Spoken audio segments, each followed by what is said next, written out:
پوری تخلیق ہے اس پارٹی کی، جیسے یہ مارز وجود میں ہے، یہ آپ کو پتا ہے اس کے اوپر جو موجودہ چیف جسٹس ہے قاضی فائز عیسیٰ، انہوں نے پورا ایک اس کے اوپر انکوائری کمیشن قائم کیا تھا، جسے فیض آباد دھرنا انکوائری کمیشن کہا جاتا ہے، جس کی پاداش میں پھر عمران خان نے اور اس وقت کے آئی ایس آئی کے جو ہیڈ تھے فیض حمید، انہوں نے ایک لمبی چوڑی چارج شیٹ اور ریفرنس جو تھا قاضی صاحب کے اگینسٹ اس کو فائل کیا، اور ان کو کافی اس کی جو سزا بھگتنا پڑی۔ بنیادی بات یہ تھی کہ یہ جو جماعت کھڑی کی گئی تھی، یہ نواز شریف کو اس کا ووٹ بینک توڑنے کے لیے یا اس کا زور توڑنے کے لیے کھڑی کی گئی تھی، کیونکہ نواز شریف کی پارٹی میں مذہبی ووٹ بھی شامل تھا، جماعت اسلامی کا ووٹ شامل تھا، اور دوسرے بریلویوں کا ووٹ شامل تھا، اور یہ جو پارٹی تھی مذہب کے نام پہ ایک اور پارٹی پاکستان میں بنائی گئی، تو یہ وقتی طور پہ تو ان کی بہت زیادہ اٹھان تھی۔ آپ کو پتا ہے یہ جو ان کا لیڈر تھا، اپنا کیا نام خادم تھا اس حسین کا یار، رضوی۔ خادم حسین رضوی، وہ اپنی زور خطابت پہ اور اپنے جو اس کا روایتی سا انداز تھا، اس نے بہت زیادہ پاپولیرٹی حاصل کر لی۔ پاکستان کا معاشرہ ایسا معاشرہ ہے جہاں پاپولزم کی تحریکیں چلتی رہتی ہیں۔ اس پہ ایک بڑی لمبی بات ہو سکتی ہے کہ اس معاشرے میں پاپولزم اتنا زیادہ کامن کیوں ہے۔ کبھی بھٹو صاحب پاپولر ہو رہے ہیں، کبھی خادم رضوی صاحب پاپولر ہو رہے ہیں، کبھی یہاں پہ مشرف صاحب پاپولر ہو رہے ہیں، آج کل عمران خان پاپولر ہے۔ تو خلا اتنا زیادہ سوسائٹی میں کہ ہر دیوانہ جو ہے نا، وہ ہر چمکتی ہوئی چیز کو شمع سمجھ کے تو اس کے اوپر دیوانہ وار پھر وہ نا اپنی جان اور سب کچھ قربان کرنے کے لیے تیار ہو جاتا ہے۔ تو اینی وے یہ جو پارٹی تھی خادم رضوی کی، یہ مذہبی طور پہ تو اس کے الیاس قادری کے جو اس کو پھانسی ہوئی، اس کے بعد یہ مارز وجود میں آئی، پھر فوج کی تھوڑی بہت، بلکہ تھوڑی بہت کیا بہت زیادہ سپورٹ سے یہ بہت زیادہ پاورفل ہو گئے۔ تو اب ان کو سیاسی طور پہ اپنا قد کاٹ بنانے کے لیے یہ ہر جگہ پینیٹریٹ کر رہے ہیں، اور اس پینیٹریشن کے لیے اپنا اثر رسوخ قائم کرنے کے لیے اور اپنا تعارف جو ہے نا اس کو بڑھانے کے لیے، ان کے ہاتھ جو سب سے جو ایک کامن کارڈ آیا ہوا ہے وہ آیا ہوا ہے احمدیت کا، قادیانیت کارڈ جسے یہ کہتے ہیں۔ تو احمدی جو ہے وہ ایک اتنا ولنریبل تشخص ہے پاکستان کے اندر کہ اگر آپ کسی کی پوسٹ پہ ہیں، آپ امپورٹنٹ شخص ہیں، تو کوئی بھی بندہ آپ کے اوپر احمدیت کا یا قادیانیت کا آپ کے اوپر جو ہے نا وہ کارڈ چسپاں کر دیتا، فوری طور پہ اپنی کی پوزیشن سے اگریسو موڈ سے آپ فوری طور پہ ڈیفینسو ہو جائیں گے، اور آپ کو اپنی جان کے، اپنی پوزیشن کے اور اپنی عزت کے، ہر چیز کے لالے پڑ جائیں گے۔ تو اس حوالے سے اس تنظیم نے جماعت احمدیہ کو جو ہے نا وہ اپنا ٹارگٹ کیا ہوا ہے، اور اس کی وجہ سے یہ لوگ پاپولیرٹی گین کرنے کی کوشش کر رہے ہیں۔ اور سب سے افسوسناک بات یہ ہے کہ یہ جو نون لیگ کا پچھلا ٹینیور تھا اور پنجاب میں نگران حکومت تھی، تو پنجاب پولیس جو ہے وہ ہر جگہ ان کے ساتھ گئی ہے مولویوں کے، اور پنجاب پولیس نے اپنی نگرانی میں مینار گروائے ہیں، مسجدوں کے گنبد گروائے ہیں، وہاں پہ جو قرآن پڑھے ہوئے ہیں وہ انہوں نے ویسٹ کروائے ہیں، اور ساری جتنی بھی توڑ پھوڑ ہوئی ہے وہ گورنمنٹ کے under the nose of government ہوئی ہے، اور گورنمنٹ کی اس کو سرپرستی حاصل ہے۔ اب اس سے آپ کو صاف پتہ چل جاتا ہے کہ گورنمنٹ بھی ان کو اس لیے سپورٹ کر رہی ہے کہ اگلے الیکشن میں عمران خان کے خلاف ہم اور یہ اتحادی ہوں، کیونکہ جو پچھلا الیکشن اگر آپ اس کا سارا گوشوارہ دیکھیں نا، تو لبیک نے ہر حلقے میں 10 15 15 ہزار، کسی میں 20 ہزار، کسی میں 25 ہزار ووٹ لیے ہیں، اور یہ وہ ووٹ ہیں جو کہ یہ وہ حلقے ہیں جہاں پہ نون لیگ 4 4 5 5 ہزار ووٹوں سے ہاری ہوئی ہے۔ تو اگر ان دونوں کا آپس میں یہ جو لو افیئر ہے جو مذہب کے نام پہ کھیلا جا رہا ہے، تو یہ اگر اگلے الیکشن میں اس کو یہ آگے چلانے میں کامیاب ہو جاتے ہیں، تو ڈیفینیٹلی یہ ایک بہت ان کی جیسے کہتے ہیں پور پالیٹکس اور بیڈ پالیٹکس تو ہے، لیکن اس میں ٹوٹلی ویسٹڈ انٹرسٹ ہیں، پرسنل مفادات ہیں، اور اس میں سیاسی مفادات ہیں لوگوں کے، لیکن اس کے نتیجے میں جو امپیکٹ سوسائٹی پہ پڑ رہا ہے اور جو پوری دنیا میں پاکستان کا امیج جا رہا ہے، اس کی نہ کسی کو فکر ہے اور نہ ہی اس کے بارے میں کوئی سوچ رہا ہے۔ یہ آگے اتنے ذلیل و خوار ہو چکے ہیں پوری دنیا میں، آگے ہی اتنے بدنام ہیں کہ ان کو اس چیز کا اب جو ہے نا مزید کوئی بھار نہیں ہے کہ ہم مزید بدنام ہو جائیں گے تو اس سے ہمارا یہ نہیں، ہمارا اور کیا تشخص خراب ہونا ہے، آلریڈی جو تشخص بن چکا ہے پوری دنیا میں، تو یہ اس کے معاملے میں اس لیے میرا خیال ہے کسی کو اتنی فکر ہی کوئی نہیں ہے، اور نو بڈی کیئرز اباؤٹ دس۔ شکریہ علی بھائی، آپ نے ایک سیاسی نقطہ نظر سے اس مسئلے کے اوپر روشنی ڈالی ہے. میں ایک اور نقطہ نظر سے بات کرنا چاہتا ہوں، اور وہ ہے سماجی. اور اس کا کیس میں یوں بنانا چاہتا ہوں، یا یوں بناؤں گا میں، کہ اس گاؤں سے جو باہر رہنے والے مسلمان ہیں ان کو کہا جا رہا ہے کہ وہ پہنچیں اور مسجد گرائیں. مطلب جو آواز آ رہی ہے احمدی مسجد کو گرانے کی، وہ گاؤں کے باہر سے آ رہی ہے. گاؤں کے اندر رہنے والے مسلمانوں نے ایک درخواست دی ہے پولیس کو، جس کے اندر انہوں نے یہ کہا ڈی پی او شیخ پورہ کو، کہ ہم یہاں پہ شیعہ سنی احمدی سب رہتے ہیں، ہمیں کوئی مسئلہ نہیں، اور اس مطلب یہ مسجد نہ گرائی جائے اور یہ چیز بن. تو سماجی نقطہ نظر سے یہ کس بات کی نشاندہی کرتا ہے کہ پاکستانی معاشرے میں مذہب کے نام پہ اخلاقیات کا جو اس کو توڑ پھوڑ یا اس کا دھارا سیٹ کرنے کی کوشش کی جا رہی ہے، وہ کس مقام پہ ہے ارتقائی حوالے سے؟ یار یہ بڑا دلچسپ بات آپ نے کی ہے. ایک تو اخلاقیات، مورل ویلیوز، ایتھکس یا موریلٹی یعنی اخلاق یا اخلاقیات کی بات. اچھا، ایک تو یہ ٹاپک تھوڑا سا ڈیفرنٹ ہے، اور ایک یہ بات کہ سماج نے یا لوکل طبقے نے اس ایکٹ کی مخالفت کی ہے. یہ میں نے بھی دیکھا، وہ سوشل میڈیا پہ وہ مقامی لوگوں کا کوئی لیٹر ہے، کوئی ان کا درخواست ہے غالباً پولیس کو کہ آپ اس مسجد کو نہ گرائیں، ہمیں احمدیوں سے اس مسجد سے کوئی مسئلہ نہیں ہے. یہ ہے پرسنل کنڈکٹ. وہ جو اس علاقے کے لوگ ہوں گے، جو بھی اس علاقے میں احمدی رہتے ہیں، کیونکہ یہ جو جاٹ برادری کے احمدی ہیں نا، سیالکوٹ، ڈسکا، اس سائڈ پہ، یہ ایک تو کافی زیادہ تعداد میں ہوا کرتے تھے، پھر ان کی آپس میں رشتہ داریاں بہت زیادہ ہیں. اس کی ڈیٹیل میں نہیں جاتا. ہر جاٹ کو آپ ملے نا تو جاٹوں کے بارے میں ایک کامن سی بات ہے کہ جٹاں دی نانی سانجی ہوندی ہے، رشتہ داریاں نا بہت زیادہ آپس میں. تو وہ احمدیوں کے ساتھ رشتہ داریاں تو ان کی بہت زیادہ ہیں سب کی.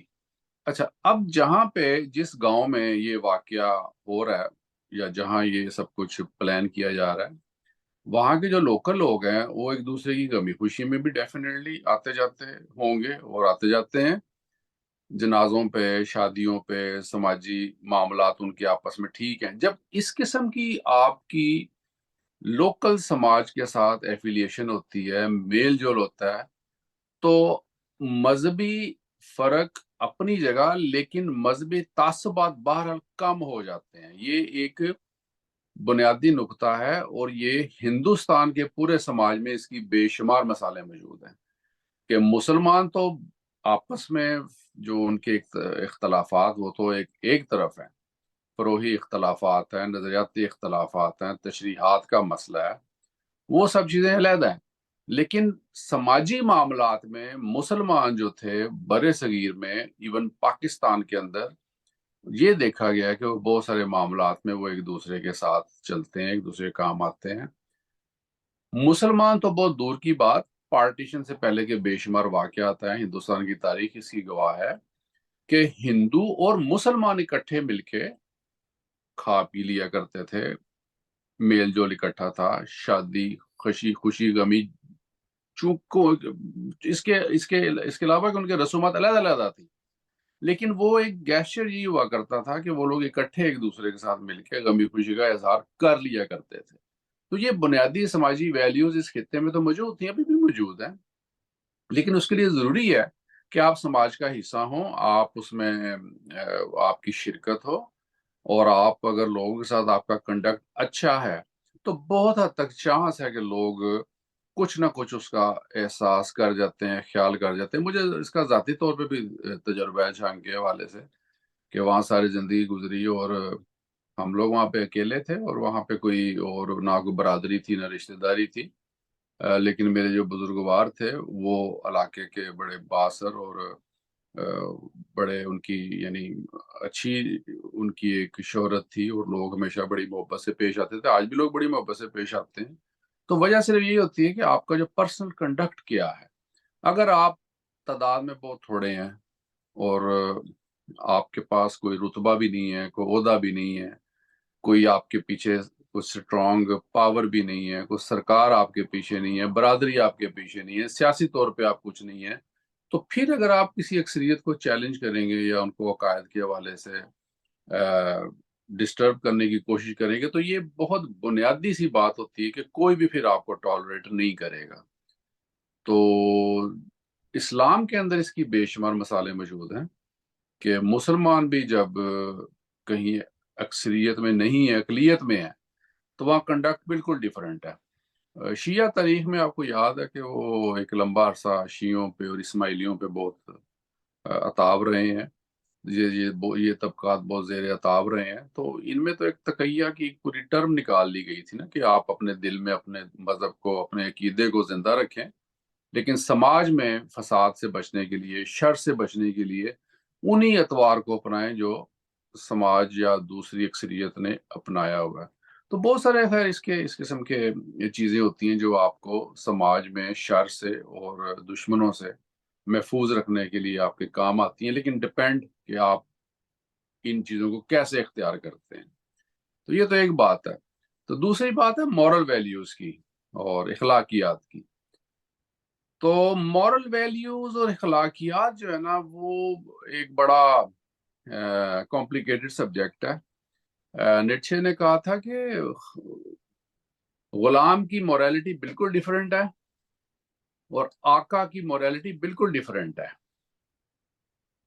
تو آقا کی موریلٹی یہ ہے کہ وہ سخی ہو، رحم دل ہو، غلام کو کھانا ٹائم پہ دے دے، غلام کو پیسے ٹائم پہ دے دے. اور غلام کی موریلٹی یہ ہے کہ وہ وفادار ہو، کسی چیز کا شکوہ نہ کرے اور تمام اپنے کام جو ہیں وہ ذمہ داری سے ادا کرے. تو یہ بڑا ڈفرنس ہے مورل ویلیوز میں. اکثریت کی موریلٹی اور ہے، اقلیت کی موریلٹی اور ہے.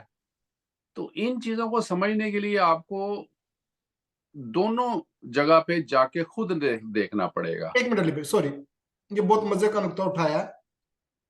جدید ریاست میں کیا اس بات کی اجازت دی جا سکتی ہے کہ اقلیت کی موریلٹی الگ ہو اور اکثریت کی الگ ہو؟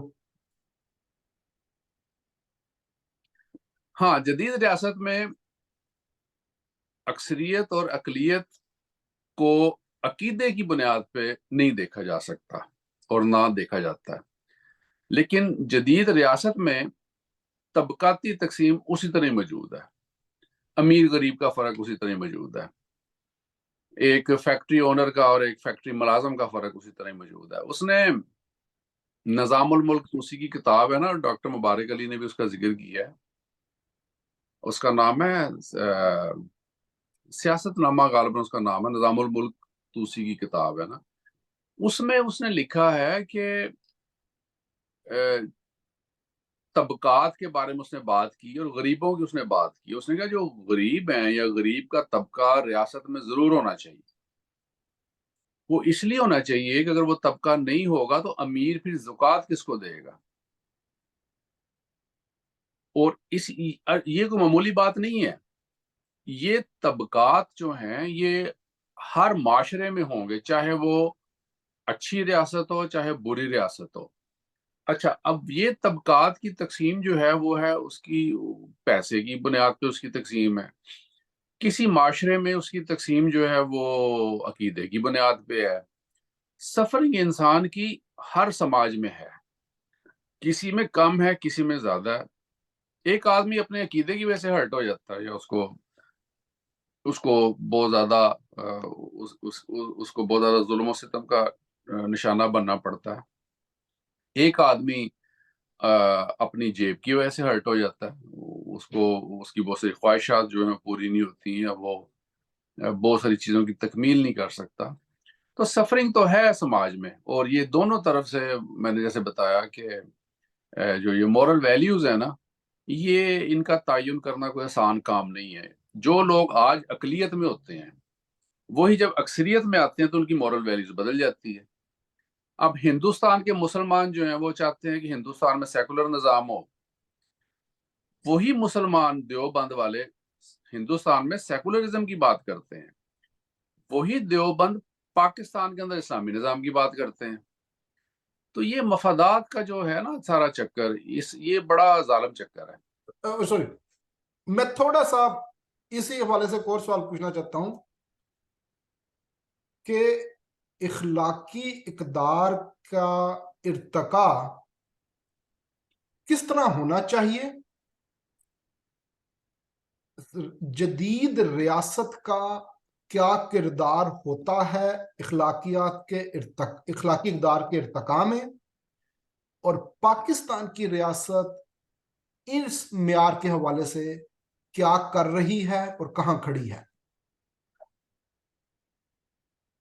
دیکھو دنیا میں بہت ساری مثالیں موجود ہیں. جدید ریاست کا تصور بھی موجود ہے. جدید ریاست جو ہے وہ اپنی اس نے مثال بھی قائم کی ہے کہ کم از کم اظہار رائے کی آزادی ہے، افکار کی آزادی ہے. لیکن ان ریاستوں میں بھی جب کوئی حادثے گزرتا ہے، مثلا اسلاموفوبیا کے بارے میں جب یہاں بات ہوتی ہے تو اس کا نیگیٹو امپیکٹ یا پازیٹیو امپیکٹ جو مرضی آپ کہہ لیں وہ اسلامک ورلڈ میں جاتا ہے. لوگ وہاں پہ شور مچاتے ہیں کہ یہ آپ لوگ غلط کر رہے ہیں.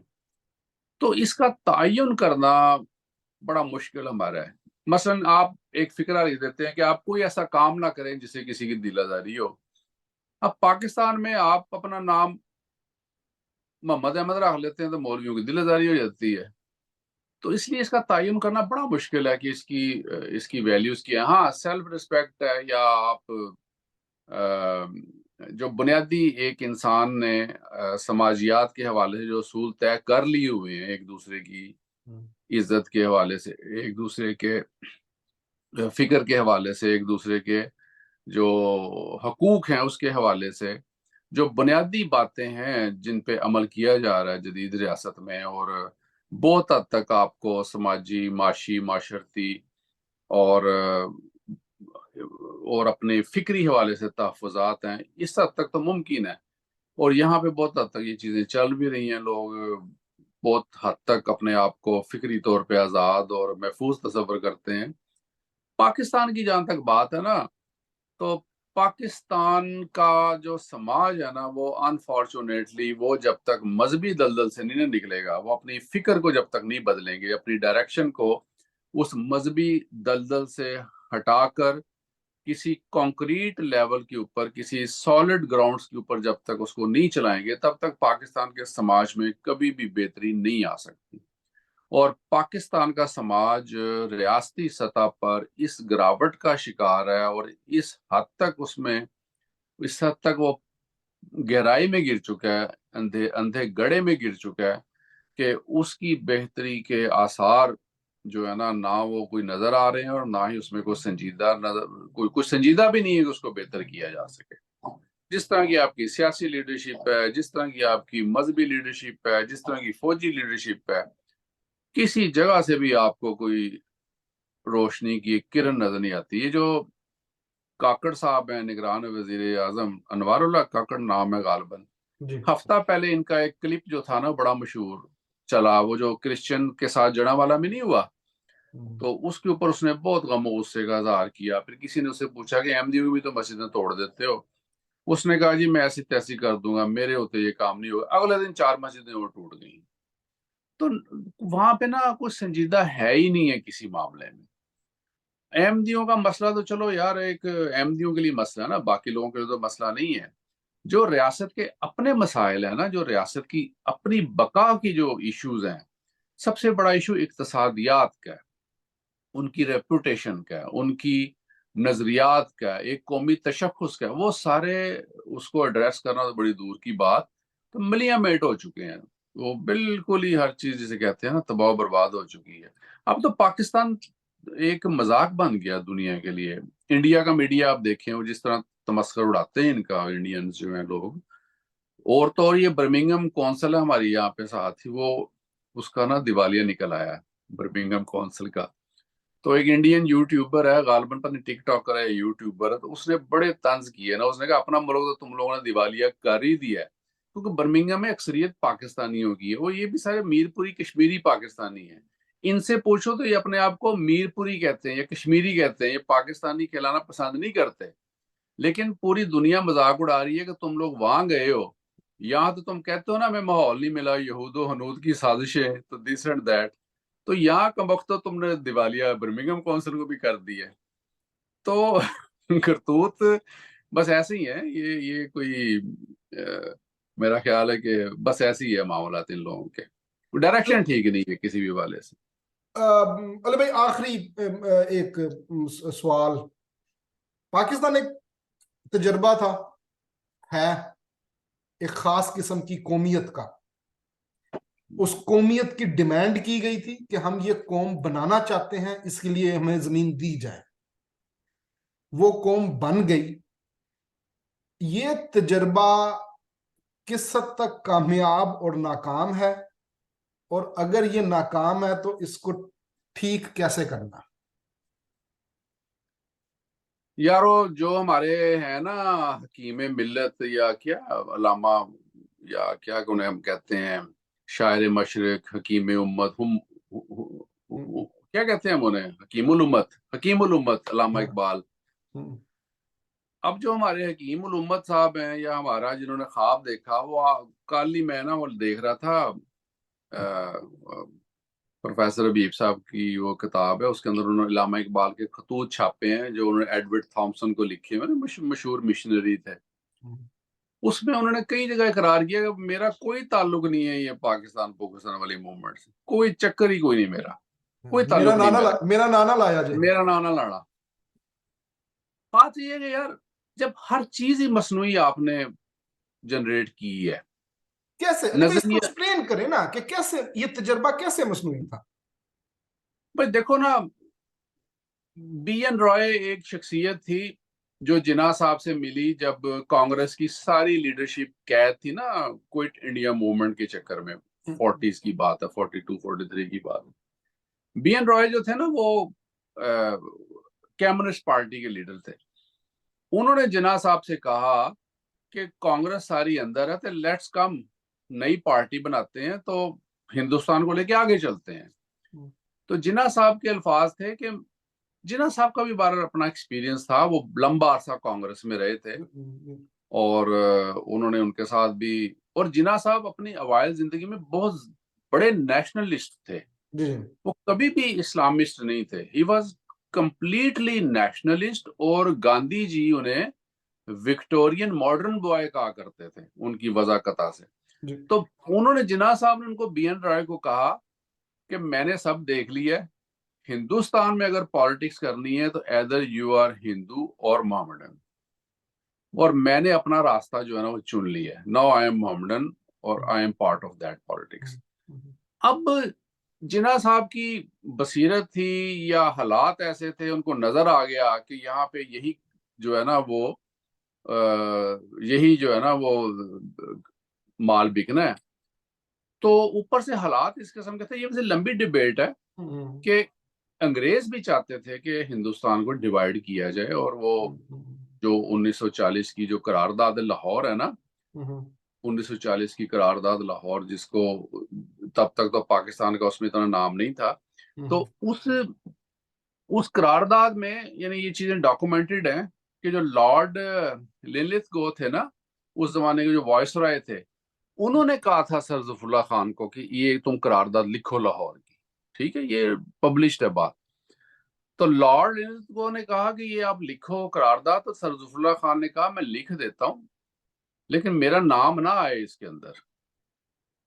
تو انہوں نے وہ قرارداد لکھی، اور ان کے ساتھ جو آسام کے چیف منسٹر تھے نا، پتہ سعید احمد کیا نام تھا ان کا، اینی وے انہوں نے بھی معاونت کی ان کی۔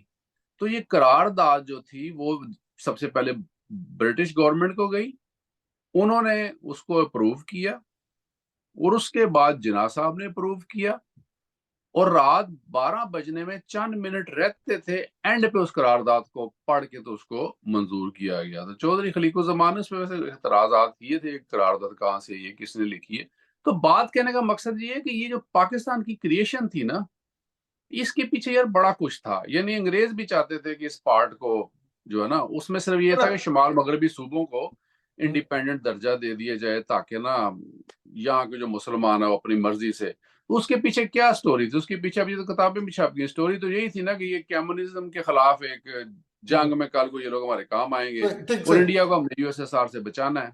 تو جنہوں نے پاکستان کریٹ کیا تھا یا جنہوں نے اس میں مذہبی کارڈ استعمال کیا تھا وہ تو اپنے مقاصد میں ہو گئے کامیاب، اور جو لوگ اس میں یوز ہوئے ان کی زندگیاں، ان کی آئیڈینٹی، ان کا تشخص ہو گیا بڑی بری طرح سے مجروح. اب پاکستان میں ایسی کوئی لیڈرشپ پیدا ہی نہیں ہوتی، ہر چیز ہی مصنوعی ہے، تاریخ مصنوعی پڑھائی جاتی ہے، سماج آپ کا مصنوعی ہے، مذہبی کارڈ آپ استعمال کرتے ہیں، اپنی آئیڈینٹی آپ نے ختم کر لی ہے. سب سے بڑھ کے یہ کہ قومیت کا تصور مصنوعی ہے. وہ قومیت ہاں، قومیت کا تصور مصنوعی ہے. مذہب کے نام پہ آپ نے ظاہر ہے وہ، اور دیکھو ویری سون آپ کا وہ تصور جو تھا وہ ختم ہو گیا. ایسٹ پاکستان سیپریشن کے نتیجے میں وہ تصور بھی ختم ہو گیا. یار اس نے بڑی اچھی بات کی تھی اپنا خضر آٹوانا نے. جی جن لوگوں کو مطالعہ پاکستان دشمن یا غدار بنا کے پیش کرتا، آپ ان کو پڑھیں، سب کو آپ کو پتہ لگے گا. باچا خان کو پڑھیں، GM سید کو پڑھیں، خضر آٹوانا کو پڑھیں، ابوالکلام آزاد کو پڑھیں، نہرو صاحب کو پڑھیں، گاندھی جی کو پڑھیں. آپ کو پتہ لگے گا کہ وٹ واز دا ریئلٹی. اب وہ خضر آٹوانا نے بڑی اچھی بات کی تھی. اس نے کہا تھا یہ بڑا ظلم کر رہے ہو پنجاب کو علیحدہ کر کے. ہندو سکھ پنجابیوں سے ہمیں کوئی مسئلہ نہیں ہے، ہمارا سماج ایک ہے. انہوں نے کہا تھا ہمیں پٹھانوں، بلوچوں، سندھیوں سے مسئلہ ہے، گو کہ ہم مسلمان ہیں. ہاں، لیکن یار ہمارا تہذیب، تمدن، وہ ثقافت ان سے نہیں ملتی. دیکھو آج بھی پنجابی اور پٹھان کب ایک ہے، یا پنجابی سندھی کب ایک ہے، پنجابی بلوچ کب ایک ہے؟ میں تو ان علاقوں میں بڑا جاتا رہا ہوں. آپ چلے جائیں صبح KP کے کسی علاقے میں، آپ اپنے کو ٹوٹل اجنبی محسوس کریں گے. سندھ اندرونی چل جائیں آپ ٹوٹل اجنبی محسوس کریں گے. بلوچستان میں چلے جائیں خود کو غیر محفوظ آپ تصور کریں گے. یہاں مجھے ابھی بھی سکھ ملتے ہیں، سردار ملتے ہیں، تو وہ ایسی اپنائیت ان سے لگتی ہے، ایک ہی زبان ہے، سب کچھ ایک. تو یہ خضر آٹوانا نے تب یہ بات کی تھی. انہوں نے کہا تھا یہ جو پنجاب کو تقسیم کر رہے ہو یہ مذہب کی بنیاد پہ، یہ بہت بڑا ظلم کر رہے ہو. میں آپ کو یہ اسی طرح بات ہوں، میں کل واک کے لیے گھر سے نکلا، میرا کوئی نا آدھا گھنٹہ واک کرنے کا پروگرام تھا. 3 گھر چھوڑ کے نا ایک سردار جی کھڑے ہوئے تھے. میں کہا کی حال چال ہے؟ مطلب ٹھیک ٹھاک. مجھے پوچھنے لگے کتوں دے ہو؟ میں کہا سرگودے. میں کہا اچھا. 2 باتیں ہوئی، کہنے آؤ بیٹھو. آپ یقین کریں میں ان کے ساتھ بیٹھا ہوں اور 1.5 گھنٹہ بیٹھا رہا اور مجھے ٹائم کا پتہ نہیں چلا. یہ ہوتی ہے تہذیب، تمدن، ثقافت، تاریخ میں بندھے ہوئے رشتوں کا نتیجہ کہ ایک اجنبی بھی آپ سے آپ کی تہذیب کا ملتا ہے تو آپ کو باتیں کرنے کے لیے کسی مواد کو ذہن پہ زور ڈال کے ڈھونڈنا نہیں پڑتا. اس کے ساتھ ایک بنا بنایا تعلق ہوتا ہے. اس تعلق کو بہرحال ختم کیا. بہرحال اچھا علی بھائی، میں بس آپ سے نا ایک آخری بات ذرا کرنا چاہتا ہوں. ہم دوبارہ اپنے موضوع پہ ذرا واپس آتے ہیں کہ یہ کرتو والا کے اندر مسجد گرانے کی ایک تحریک، احمدیوں کی مساجد کی مینار گرانے کی تحریک، اس کی وجہ سے جو مذہبی عدم برداشت ہے اس کی بیج بوئے جا رہے ہیں پاکستانی سماج میں، ذہن سازی کی جا رہی ہے. اور یہ ذہن سازی قانون اور آئین کی چھتر چھایا تلے کی جا رہی ہے. اس کو قانون کی اس کی حاصل ہے پروٹیکشن. ایک خطرناک چیز جس کو میں بہت خطرناک دیکھ رہا ہوں وہ یہ ہے کہ ریسنٹلی یہ صحابہ کرام کے حوالے سے قانون میں مزید سختی لائی گئی ہے. یہ قانون ایسے قوانین بنانا اور اس کے اندر مزید سختی لانا، اور پھر اس کے نتیجے میں ہم نے دیکھا کہ پھر گلگت بلتستان میں مسئلہ بھی ہوا. تو یہ احمدیوں کو چھوڑ کے اب کیا سماج کی کسی اور طرف ذہن سازی کرنے کی کوشش کی جا رہی ہے؟ ذرا اس قانون کے حوالے سے بات کریں. یہ دیکھو اس کا بنیادی نقطہ یہ ہے جب ریاست ناکام ہوتی ہے، مکمل ناکام، تو وہ مکمل طور پہ مذہبی کارڈ استعمال کرتی ہے اور مذہب کو استعمال کرتی ہے، سماج کو تقسیم کرتی ہے۔ جتنا سماج تقسیم ہوگا اتنا ہی کمزور ریاست کو اپنے سروائیول کے لیے فائدہ ہوگا۔ 1948 میں لیاقت علی خان نے جب فوج بھیجی کشمیر میں، جناح صاحب زندہ تھے، اس وقت تک آپ کی فوج جو تھی وہ ایک پروفیشنل فوج کہلاتی تھی۔ لیاقت علی خان نے اس کو جہاد قرار دے دیا۔ جیسے ہی جہاد قرار دے دیا، وہ فوج جو تھی وہ پروفیشنل فوج سے ایک نظریاتی فوج بن گئی، شہداء کی فوج بن گئی، غازیوں کی فوج بن گئی۔ وہ اسلامائزیشن جو تب شروع ہوئی وہ اس کا آج تک وہ نہیں رک پائی۔ اب جو یہ جو صحابہ والا جو قانون پاس ہوا ہے، دیکھو یار یہ بڑا ہی سینسٹیو موضوع ہے، اور اس موضوع میں سارے ولنریبل ہو جائیں گے اور ہو گئے ہیں، کیونکہ تاریخ کی کتابیں بھری پڑی ہیں۔ میں کہوں گا یار اس تاریخ کی کتاب میں یہ جو جنگ جمل کا واقعہ ہے، جنگ نہروان کا واقعہ ہے، اس کے اندر فلانے صحابی کی جناب گستاخی ہو گئی ہے، مصنف نو بھی تون دیو تو پبلشر نو بھی تون دیو، ٹھیک ہے؟ یعنی it's very very tragic and very very pity thing نا۔ اور یہ اسی صورت میں اس طرح کی حرکتیں کی جاتی ہیں جب سماج کو دینے کے لیے آپ کے پاس کچھ نہیں ہے، آپ ہر طرح سے دیوالیہ پن کا شکار ہیں۔ نظریاتی طور پہ مزید دیوالیہ پن کا شکار ہونے کے لیے آپ اس طرح کی حرکتیں کرتے ہیں، اور یہ بہت ہی خطرناک قسم کی موو ہے، اور اس کے بہت ہی خطرناک بلکہ مزید خطرناک اس کے نتائج جو ہے نا وہ نکلیں گے، اور اٹس ویری ڈینجرس۔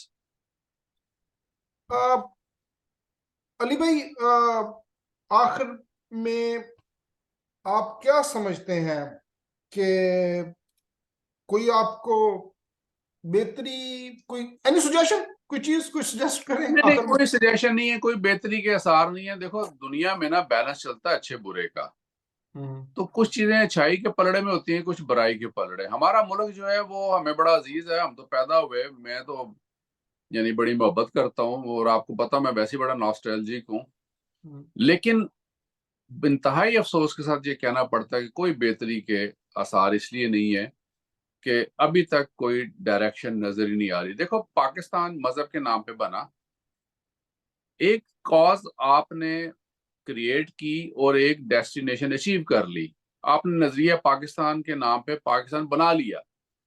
طریقہ یہ تھا کہ آگے سے اس کو چلانے کے لیے آئیڈیالوجی چینج کی جاتی۔